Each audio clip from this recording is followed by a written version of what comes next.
빚이 있어서 온전한 11조를 드리지 못합니다.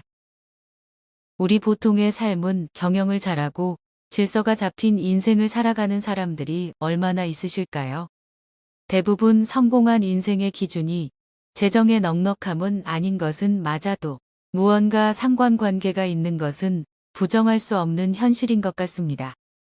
가난해도 재정 관리를 잘하는 분들을 보았었습니다. 작은 집에서 살림이 넉넉하지 않게 살아도 그 안에서 살면서 꾸려나가는 손길이 야무지고 계획성이 있어 보였습니다. 그런 분들을 본받고 싶다고 느낀 적이 살면서 몇 번 있었습니다. 물론 그분들은 더 가진 자들이 많이 교회에 드리는 헌금에 아깝다는 고민이 들 정도의 규모는 아니지만 과부의 두랩돈과 같은 의미와 비중을 갖고 있기에 결코 적은 헌금도 쉬운 헌금도 절대로 아닌 것입니다. 재정이 많은 자는 많은 대로 적게 가진 자는 없는 대로 그 안에서 하나님과의 관계에서 드림이 마땅함으로 물질을 통해 마음을 표현할 수 있어야 합니다. 또 하나님과의 관계에서의 경영은 우리가 신앙인으로서 배워야 할 부분입니다. 때때로 11조에 관한 질문들을 받게 됩니다. 그중 11조를 형편이 안 돼서 못하신다는 얘기들을 듣곤 합니다. 실제로 형편이 안 되셔서 주일헌금은 조금씩이라도 최선을 다해서 하지만 11조는 못 드리고 있다는 분들의 얘기도 듣습니다. 나는 이 부분에 관해 충분히 동감하고 마음 아파합니다. 저 역시 마찬가지의 삶을 오랜 시간 살아왔음을 여기에서라도 고백합니다. 하지만 나는 짐진 마음이 그렇게 크진 않습니다. 왜냐하면 잘하고 있진 않은 걸 알지만 누구보다도 마음만큼은 더 많이 하나님께 드리고 싶기 때문입니다. 그런 마음을 하나님은 아실까? 못 드려도 인정해 주실까? 참 복잡한 셈법이 필요해 보입니다. 첫 것을 드림이 11조가 갖는 가장 큰 의미라고 말씀드렸습니다. 꼭 10분 1을 드리는 것이 아닌데 성경인물들도 그렇고 10분의 1 정도는 하나님께 먼저 드리고 나머지를 가지고 경영하는 것이 옳겠다 하는 기준이 생긴 것입니다. 신앙생활을 하다 보면 소득의 10의 1이 아닌 다른 곳이나 남을 위해 10분의 2도 쓰게 되고 3도 쓰게 됩니다. 어떤 분들은 50% 이상을 사용하시는 분들도 계십니다. 때문에 수치적 계산은 기본인 10분의 1 정도라고 해두는 게 적당할 것 같습니다.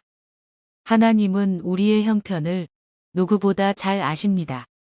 어느 할머니가 남편 돌아가시고 혼자 조그마한 가게를 하시며 살림을 경영하시는데 나에게 묻습니다.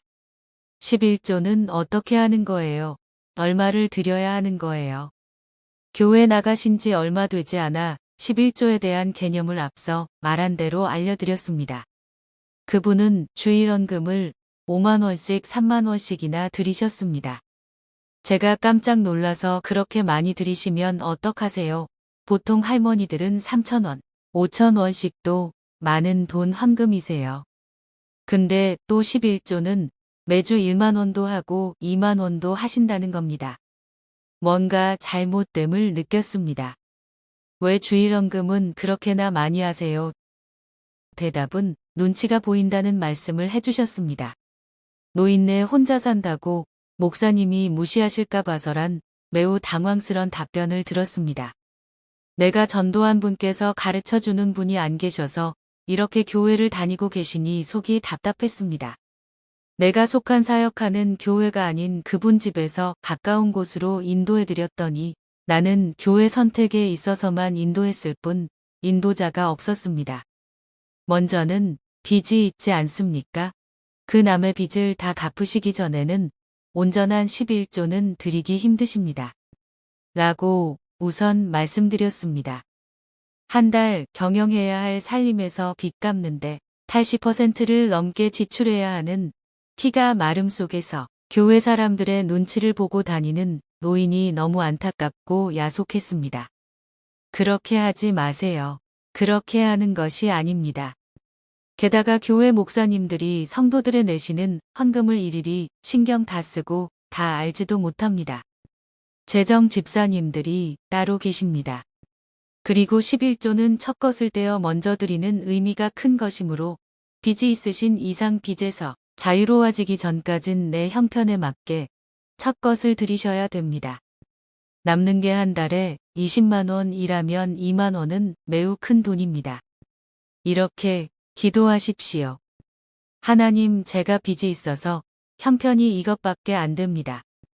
빚을 다 갚게 도와주시고 그때까지 저를 잘 되게 해주셔서 온전한 11조를 할 수 있게 해주세요.